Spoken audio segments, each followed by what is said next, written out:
तो आप सभी का आपके अपने यूट्यूब चैनल तेजस मंत्र में फिर से एक बार मैं अमन आप सभी का स्वागत करता हूं। और वन वर्ड सब्स्टिट्यूशन की आज के सेगमेंट में हम लोग प्रीवियस ईयर में जो वन वर्ड सब्स्टिट्यूशन आए थे उस पर बात करेंगे। और प्लस वीडियो को शॉर्ट रखने का मेन यहाँ पर मेरा टारगेट है, सो दैट कि आप कहीं पर भी आपको टाइम मिलता है 5, 7, 10 मिनट का, तो आप वीडियो को रिवाइज़ कर सकते हैं और वोकैबुलरी को अपनी मजबूत स्ट्रॉन्ग बना सकते हैं। ठीक है, तो चलिए वीडियो को स्टार्ट करते हैं और हमेशा की तरह हम कुछ नया सीखते हैं। तो सबसे पहले आपका जो वन वर्ड सब्स्टिट्यूशन है वो है आपकी स्क्रीन के सामने, स्क्रीन पे आ गया होगा। देखिए, a person who loves wealth and spends a little money as possible. Easy है, आप लोगों को पता होगा। आप लोगों को करना क्या है, आपको अगर आंसर पता है तो आप नोट कीजिएगा 10 में से आपके कितने सही हैं, और बाकी के ऑप्शंस को मैं एक्सप्लेन करूँगा वो भी आप सुनते जाइए ताकि आपकी वोकैबुलरी और भी ज़्यादा इम्प्रूव हो सके। तो देखिए, इसका आंसर क्या है, आप सभी को पता है इसका आंसर क्या होगा। इसका आंसर होगा आपका माइज़र। माइज़र कंजूस को भी बोलते हैं, जो कम पैसा खर्च करता है, बहुत कंजूसी से पैसा खर्च करता है, उसको बोलते हैं। अब यहाँ पर कुछ और भी ऑप्शन है, उस पर भी बात कर लेते हैं। देखिए, पहला वर्ड जो है आपका ऑप्शन नंबर ए, इसको बोलते हैं हम लोग कर्मर्जन। कर्मर्जन का मतलब क्या होता है? कर्मर्जन का मतलब होता है कि ऐसा व्यक्ति जो कि चिड़चिड़ा होता है ना। तो इसको हम लोग क्या लिख सकते हैं? A short tempered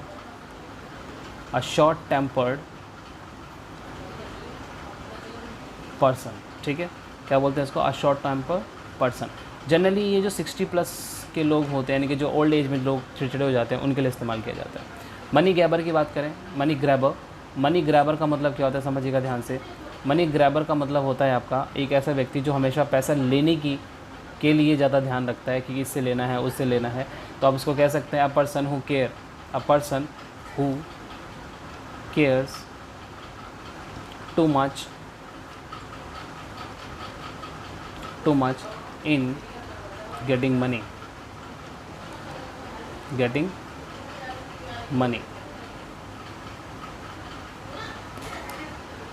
in getting money। ठीक है, अगला वर्ड जो है आपका वो है आपका स्क्रिम्प। ये भी बहुत अच्छा वर्ड है। स्क्रिम्प का मतलब क्या होता है समझिएगा ध्यान से। स्क्रिम्प का मतलब होता है एक ऐसा व्यक्ति जो काफ़ी इकोनोमाइज्ड होता है, यानी कि बहुत सोच समझ के पैसा खर्च करता है, फालतू खर्चा नहीं करता। उसको क्या बोलते हैं हम लोग? इकोनोमाइज। एक्चुअली में ये एक वर्ब है, तो इकोनोमाइज या थ्रेफ्ट भी बोल सकते हैं आप इसको। थ्रेफ्ट भी बोला जा सकता है, थ्रेफ्ट या इकोनोमाइज। तो बाकी ऑप्शंस के बारे में हमने बात कर ली। कर्मर्जन का मतलब होता है एक चिड़चिड़ा व्यक्ति, 60 साल से ऊपर के जो लोग होते हैं उनके लिए इस्तेमाल किया जाता है। मनी ग्रैबर जो हमेशा पैसा लेने के ऊपर वो रहता है। तीसरा है आपका स्क्रिम्प का मतलब होता है थ्रिफ्ट या फिर इकोनोमाइज, ये एक वर्ब होती है। और माइजर तो इसका आंसर है ही। आगे चलते हैं। अगला है आपका स्टेट ऑफ एंजाइटी और डिसमे कॉजिंग मेंटल कन्फ्यूजन, यानी कि कन्फ्यूजन होना किसकी वजह से? चिंता और दुख की वजह से। तो इसकी बात करते हैं हम लोग। तो इसका अगर आप देखेंगे ऑप्शन बहुत क्लोज दे रखे हैं, कॉन्स्ट्रिक्शन, कॉन्स्टर्नेशन, कॉन्सेंट्रेशन एंड कॉन्ट्रैक्शन। ठीक, तो इसका आंसर क्या होगा? कॉन्स्टर्नेशन। इसका सही आंसर क्या होगा? कॉन्स्टर्नेशन। एक्चुअली में कॉन्स्टर्नेशन का मतलब होता है a state in which a person getting confused, यानी कि एक ऐसा व्यक्ति एक ऐसी सिचुएशन में होता है जब वो कन्फ्यूज़ होता है। ठीक है, और कन्फ्यूजन किसकी वजह से हुआ? चिंता की वजह से। ये भी ध्यान रखिएगा। तो कॉन्स्टर्नेशन इसका आंसर होगा। बाकी का इसका मीनिंग देख लेते हैं। कॉन्स्ट्रिक्शन का मतलब होता है टाइटनेस। क्या होता है इसका मतलब? टाइटनेस। इसका मतलब होता है टाइटनेस।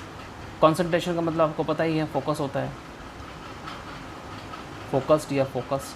और कॉन्ट्रैक्शन का मतलब होता है श्रिंक होना। इसका मतलब क्या होता है? श्रिंक। तो श्रिंक हो गया, फोकस्ड हो गया, टाइटनेस। कॉन्स्ट्रिक्शन टाइटनेस को बोलते हैं और कॉन्स्टर्नेशन कन्फ्यूजन को बोलते हैं। ठीक है, चलिए आगे चलते हैं, अगला देखते हैं। तीसरा आपके सामने वन वर्ड सिचुएशन है, one who Yeats human flesh, जो ह्यूमन को खाता है, ह्यूमन फ्लैशेस को खाता है, उसको क्या बोलते हैं हम लोग? Cannibal. This is very very important, बहुत कॉमन है, कैनाइबल बोलते हैं। ठीक है, अच्छा, इसमें एक वर्ड आपके पास है सैवेज। सैवेज का मीनिंग भी कई बार एग्जाम में पूछा जाता है। और सैवेज को आप कह सकते हैं अनसिविलाइज्ड। इसको हिंदी में अगर हम बोलें तो हिंदी में बोलते हैं असभ्य। क्या बोलेंगे इसको? असभ्य।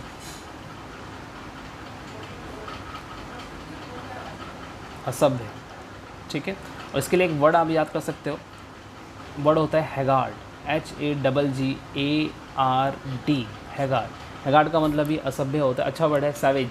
ओके, सैवेज का मतलब होता है असभ्य, और बीस्ट का मतलब जो होता है काफ़ी लंबे चौड़े लोग होते हैं, इनको बीस्ट बोलते हैं ना, WWE में भी आता था, एक बीस्ट बोलते थे उसको। और मैन ईटर तो सिंपल वर्ड है, इसमें कुछ इसमें खास नहीं है। कैनाइबल इंपॉर्टेंट है, याद रखिएगा। और सैवेज को आपको ध्यान रखना है, सैवेज का मतलब होता है हैगार्ड पर्सन, या आप कह सकते हो असभ्य व्यक्ति, ठीक है। तो ये चीज़ आगे चलते हैं, नेक्स्ट देखते हैं। फोर्थ है आपका अ person who is fluent in 2 language, जो 2 भाषाएँ बोल सकता हो, उसको क्या कहते हैं? उसको हम लोग कहते हैं बाइलिंगुअल। आसान है, आप लोग सब लोगों को पता ही होगा। बाय का मतलब क्या होता है? 2, और लिंगुअल का मतलब होता है भाषा बोलने वाला, तो उसको क्या बोलेंगे हम लोग? बाइलिंगुअल, इसका सही आंसर होगा। वर्सेटाइल बहुत कॉमन वर्ड है, आप सभी को पता होगा। वर्सेटाइल का मतलब होता है जब एक पर्सन जो बहुत सारे टास्क परफॉर्म कर सकता है, तो उसको आप कह सकते हैं a person having many skills, या एक पर्सन जो कई सारे काम कर सकता है, उसको क्या बोलते हैं हम लोग? वर्सेटाइल बोलते हैं। एक्सपर्ट आपको पता ही है, जब आप किसी काम पर्टिकुलर फील्ड में आप जब एक्सपर्ट होते हैं, आपके पास एक्सपर्टीज़ होती है, तो उसको एक्सपर्ट बोला जाता है। नॉलेजेबल, जानकारी जिसको ज़्यादा होती है, जैसे Mohan is a knowledgeable person, तो एक एडजेक्टिव की तरह इस्तेमाल किया जाता है इसको। आगे चलते हैं, 5th नंबर पे देखते हैं क्या है? अ पर्सन हु, ये हु है यहाँ पर, इसको सही कीजिएगा, क्या बोलते हैं इसको? हु, ये हु है आपका, ठीक है। इसको काट के यहाँ लिख देते हैं, हु।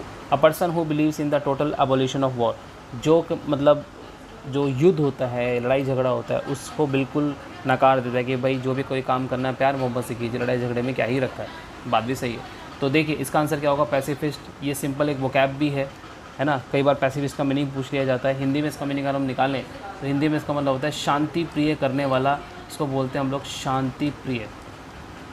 शांति प्रिय इसको आप कह सकते हो, ठीक है। अगला वर्ड है बैलिकोश। बैलिकोश का मतलब होता है आपका झगड़ालू। इसका मतलब क्या होता है? झगड़ालू, जो झगड़ा करने वाला होता है, झगड़ालू बोलते हैं उसको, बैलिकोश। फ्लॉटिस्ट, ये फ्लूट से बना है, यानी कि जो बांसुरी बजाने वाला होता है उसको बोलते हैं, उसको क्या बोल सकते हैं? बांसुरी बजाने वाला, बांसुरी बजाने वाला,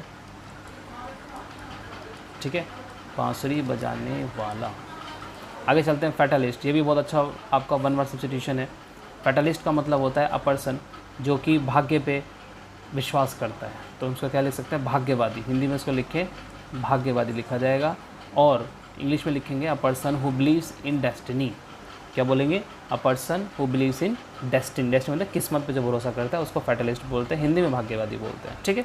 उम्मीद करता हूँ आप समझ रहे होंगे, और सारे के सारे जो ऑप्शन मैंने लिए हैं वो आपकी वोकैबुलरी को रिवाइज़ भी करा रहे होंगे, और नई वोकैबुलरी भी उम्मीद करता हूँ आप सीख रहे होंगे, ठीक है। तो चलते हैं आगे, अगला देखते हैं क्या है।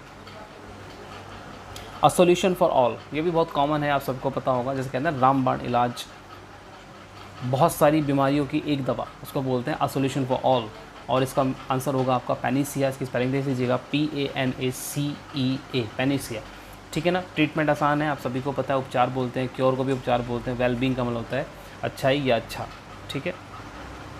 चलिए आगे चलते हैं, 7th नंबर पे देखते हैं, विटी एंड रेडी रिप्लाइज, है ना। ये भी बहुत अच्छा वर्ड है, 1 वर्ड सब्स्टिट्यूशन है। इसमें आपको ये बोला जा रहा है, इसको हम लोग हिंदी में अगर हम देखें तो हिंदी में बीरबल का नाम सुना होगा ना आपने, बीरबल का। तो बीरबल क्या था? बीरबल आपका विटी पर्सन था। विटी पर्सन का मतलब जो एकदम हाजिर जवाबी जिसको बोलते हैं। विटी का मतलब क्या होता है? विटी का मतलब होता है हाजिर जवाबी, जो एकदम जवाब दे देता है। उसको आप कुछ भी बोलोगे एकदम आपको वो उसके ऊपर या तो जोक बना देगा, यानी कि आपकी बात का जवाब तुरंत दे देगा। तो इसका जो आंसर होगा वो होगा repartee. This is very very important, repartee. इसमें एक वर्ड और है आपका जिसका मीनिंग आपको पता होना चाहिए, दैट इज़ रिटॉरिक्स। रिटॉरिक्स का मतलब क्या होता है समझिएगा ध्यान से। रिटॉरिक्स भी 1 वर्ड सब्स्टिट्यूशन होता है, और इसका मतलब होता है, मैं इसको यहाँ लिख देता हूँ, थोड़ा इसमें स्पेस का प्रॉब्लम है, चलो कोई बात नहीं, ट्राई करते हैं। इसको मैं इधर लिख देता हूँ ना, इसको यहाँ लिख देते हैं। रिटॉरिक्स का मतलब होता है अ वे ऑफ स्पीकिंग और writing to influence the people, to address the people या influence the people. Influence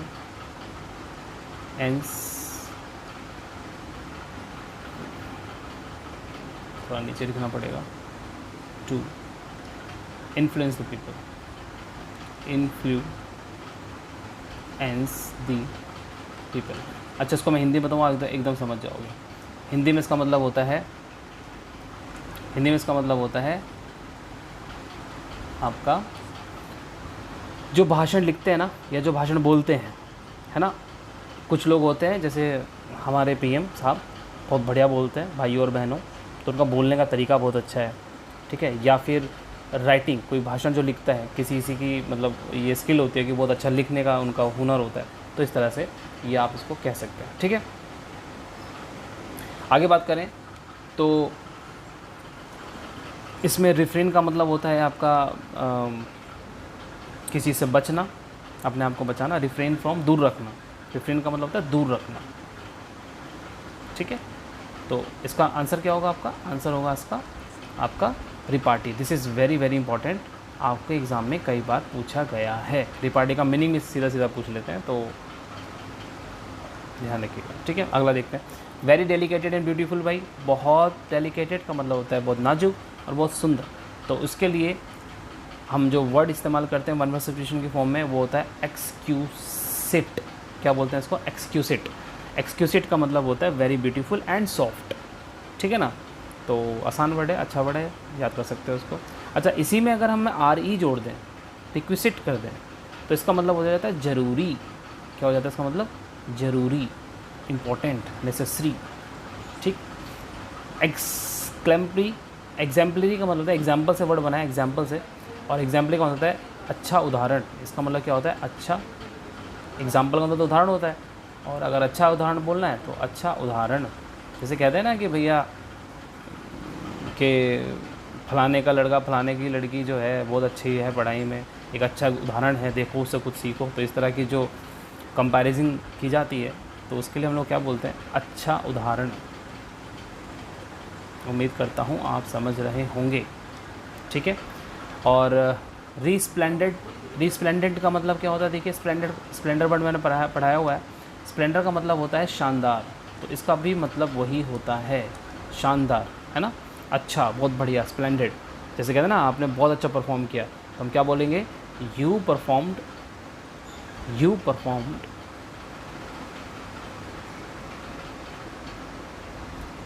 स्प्लेंडेडली, स्प्लेंडेडली,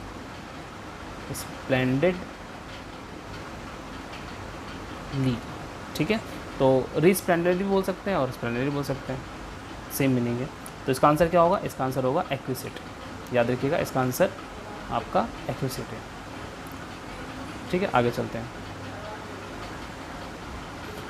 a book containing various branches of knowledge arranged in alphabetical order, जो बहुत सारी इन्फॉर्मेशन कलेक्ट करता है और अल्फ़ाबेटिकल ऑर्डर होता है। बताइए कि क्या आंसर होगा? यह डिक्शनरी है भाई, ठीक है, डिक्शनरी।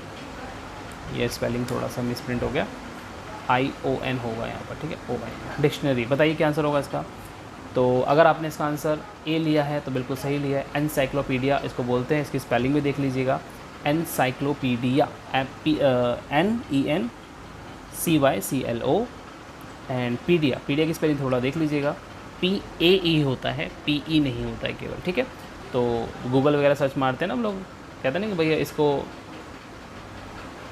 एनसाइक्लोपीडिया कर लीजिए, गूगल पर ढूंढ लीजिए। तो एनसाइक्लोपीडिया क्या है? Group of information which is arranged in alphabetical order. तो encyclopedia is the correct answer of this. अगला देखते हैं, डिक्शनरी को आपको पता ही है। दसॉर्स क्या होता है? दसॉरस का मतलब भी आपने देखा होगा, जब कई बार जब आप MS वर्ड पे काम करते हैं तो collection of different type words आप कह सकते हैं, उसको बोलते हैं दसॉर्स। एटलस तो ये तो अलग ही है, एटलस का मतलब तो नक्शा होता है ना, ये तो कहीं मैच ही नहीं करता इससे, लेकिन मीनिंग पता होना चाहिए आपको। लास्ट जो आज आपका है वह है the quality of being faithful. देखिए बहुत इजी है, लेकिन अगर ऑप्शन घुमा दे तो आप कंफ्यूज हो जाएंगे, ठीक है। तो देखिए, the quality of being faithful का मतलब क्या होता है? यानी कि जो पर्सन आपका फेथफुल होता है, यानी कि आप कह सकते हैं जिस पर आप विश्वास कर सकते हो, उसको क्या बोलते हैं? अब देखिए यहाँ पर अगर आप लगाएंगे लॉयल्टी, ऑनेस्टी और जेन्युइननेस तो बहुत क्लोज हैं, लेकिन इसका आंसर क्या है? इसका आंसर है फिडिलिटी।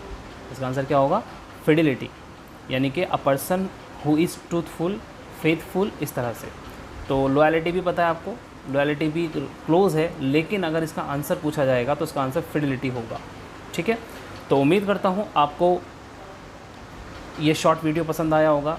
आपके कितने सही हैं इसको ज़रूर बताइएगा, और वीडियो को लाइक ज़रूर कीजिएगा। चैनल को सब्सक्राइब अगर आपने नहीं किया है तो प्लीज़ इसको सब्सक्राइब ज़रूर कर लीजिएगा। इसी तरह की इन्फॉर्मेटिव और एग्ज़ाम सिलेक्शन ओरिएंटेड वीडियोस के लिए आप हमसे जुड़े रहिए, तेजस मंत्रा से जुड़े रहिए, और मिलते हैं जल्दी अगली ही इसी तरह की वीडियो के साथ। तब